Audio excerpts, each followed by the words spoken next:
તો શક્તિ વાવાઝોડું ઓમાન તરફ આગળ વધી રહ્યું છે। વાવાઝોડું સૌરાષ્ટ્રના દરિયામાં ફંટાય તેવી પૂરેપૂરી શક્યતાઓ છે। પોરબંદરના દરિયામાં સામાન્ય કરંટ જોવા મળી રહ્યો છે। માછીમારોને દરિયો ન ખેડવા સૂચના અપાઈ છે। માછીમારોને પરત બંદર આવવા પણ સૂચના આપી દેવામાં આવી છે।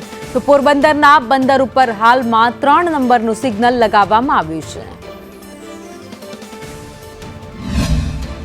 અરબ સાગરમાં સર્જાયેલ શક્તિ વાવાઝોડાની અસર પોરબંદરમાં નહીવત જોવા મળે છે, કારણ કે જે શક્તિ નામનું વાવાઝોડું છે તે ઓમાન તરફ આગળ વધી રહ્યું છે। માછીમારોને પણ સાવચેતીના ભાગરૂપે હવામાન વિભાગ અને વહીવટી તંત્રએ પરત બોલાવી લીધા હતા। હાલ પોરબંદરના બંદર પર માછીમારો છે તે પરત આવી રહ્યા છે।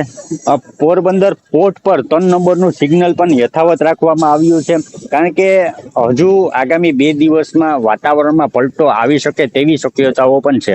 કેમેરામેન રવિ લાખાણી સાથે ઋષિ થાનકી, સંદેશ ન્યૂઝ, પોરબંદર।